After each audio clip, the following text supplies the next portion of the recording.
भाजपा सरकार के 8 वर्ष पूरे होने पर आयोजित कार्यक्रम में पहुंचे प्रभारी मंत्री नंदकुमार गुप्ता नंदी। प्रभारी मंत्री नंदकुमार गुप्ता नंदी ने दीप प्रज्वलित कर किया कार्यक्रम का शुभारंभ। मीडिया से बात करते हुए प्रभारी मंत्री ने सरकार की उपलब्धियां गिनाई और विपक्ष पर किया कटाक्ष। प्रभारी मंत्री ने पूर्व मुख्यमंत्री अखिलेश यादव पर तीखा कटाक्ष करते हुए कहा कि उन्होंने अपनी सरकार का कार्यकाल मोबाइल और टेबलेट पर गेम खेलकर निकाला। वहीं नंदकुमार गुप्ता नंदी पूर्व मुख्यमंत्री अखिलेश यादव को सनातन विरोधी बताते हुए कहा कि अखिलेश यादव के डीएनए में ही सनातन का विरोध है। प्रभारी मंत्री ने कहा कि अखिलेश यादव सनातन का विरोध सिर्फ इसलिए करते हैं ताकि उनका वोट बैंक खुश हो जाए और वह वोट बैंक की राजनीति करते हैं। अपने वोट बैंक को खुश करने के लिए सनातन विरोधियों के तलवे चाटते हैं। नंदकुमार गुप्ता नंदी ने कहा कि हम वोट बैंक की राजनीति नहीं करते, सबका विकास सबका विश्वास पर काम करते हैं। आज के कार्यक्रम में ही तमाम मुस्लिम लाभार्थियों को लाभ दिया गया है। कार्यक्रम का आयोजन Rani Durgavati medical college auditorium बादा में किया गया। ZP24 न्यूज के लिए संवाददाता परवेज आलम। तो मतलब ईदगाह मामले में हम तो कोर्ट का आदेश का पालन कर रहे हैं, वरना अभी तक बहुत कुछ हो गया होता होगा। तो सही कहा इसमें, अब और हम क्या कहेंगे। ऐसे देखते हैं मुख्यमंत्री जी ने कहा है कि मैंने कहा ना कि सही कहा, अब उसमें हम क्या कहेंगे। अच्छा, अखिलेश यादव कह रहे हैं कि पिछले 8 सालों में यूपी को लोगों ने बर्बाद कर दिया है, खुशियाँ मना रहे हैं। कुशासन के 8 साल हैं अखिलेश यादव जी का कहना है। अभी यहाँ पर 200-500 लोग होंगे, ऐसे चले जाइए और 500 लोगों से पूछिए कि अखिलेश क्या कह रहे हैं, योगी जी क्या कह रहे हैं, तो खुद ही अखिलेश के मुंह पर तमाचा पड़ेगा।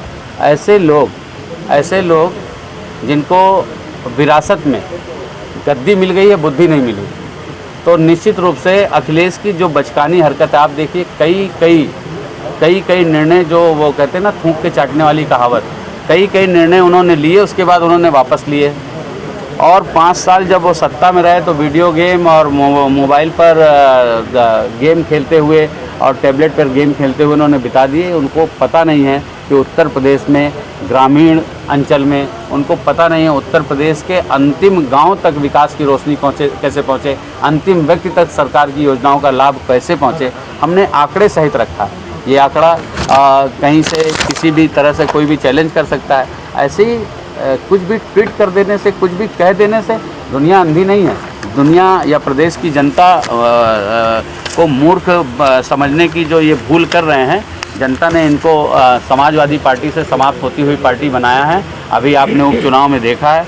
निश्चित रूप से मैं कह सकता हूं कि 2027 में इनका सुपड़ा साफ होगा और समाजवादी पार्टी समाप्त होती हुई पार्टी बन करके। भाजपा विधायक ने कहा है योगी जी दिल्ली चले जाएं, देशों प्रदेश संभालें। भैया, इस तरह की टिप्पणियों पे ना मुझे कोई अधिकार है कहने का, ना मैं कुछ। अखिलेश यादव का एक और बयान है, उन्होंने कहा है कि सीएम योगी को दुर्गंध पसंद है तो वो गौशाला बनवा रहे हैं, हमें सुगंध पसंद है, हमने इत्र पार्क बनवाया। अब देखिए, जिस वंश से आते हैं, जिसको बोलते हैं कि हम यदुवंश हैं, अगर वो व्यक्ति इस तरह की बात करता है तो यही है कि आसमान पे थूकेंगे तो थूक सीधा उनके मुंह पे पड़ेगी।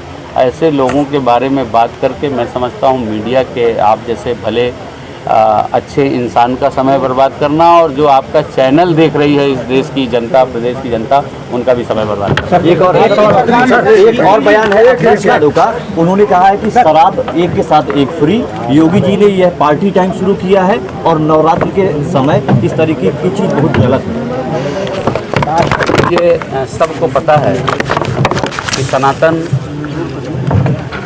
धर्म को मानने वाले लोग कौन हैं, सनातन को अपमानित करने वाले लोग कौन हैं। आज पूरी दुनिया आदरणीय प्रधानमंत्री जी के मार्गदर्शन में और 2014 से 2025 तक और 2017 से 2025 तक, इन 8 सालों में सनातन का जो सम्मान, सनातन की जो उपलब्धि है, सब ने देखा है।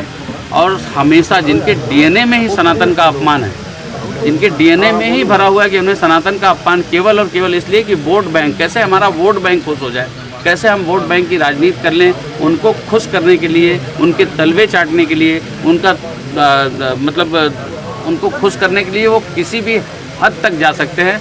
बस मैं यही कह सकता हूँ, क्योंकि आपने देखा है कि राम भक्तों पर गोली चलाने का काम किसने किया था? आदरणीय मुलायम सिंह यादव जी ने किया था। तो वो डीएनए में चला आ रहा है। निश्चित रूप से अपने वोट बैंक को साधने के लिए, अपने वोट बैंक को सॉलिड करने के लिए इस तरह का बयान दे रहे हैं। उनका वोट बैंक भी अभी आपने देखा है कितने लाभार्थी, कितनी बड़ी संख्या में यहाँ पर मुस्लिम लाभार्थी भी लाभ पाए हैं। हमने बिना जाति धर्म मजहब के भेदभाव का सबका साथ, सबका विकास और सबका विश्वास और सबका प्रयास सिर्फ नहीं है नारा, ये है उद्देश्य हमारा धरातल पर दिखाई दे, इसके लिए काम किया है, इसी के लिए काम किया है। और ये अखिलेश यादव हमेशा सनातन धर्म को अपमानित करने में ही अपना गौरव महसूस सर वक्त विधेयक को लेकर मुस्लिम समाज पत्रकारों की बात सुनेंगे।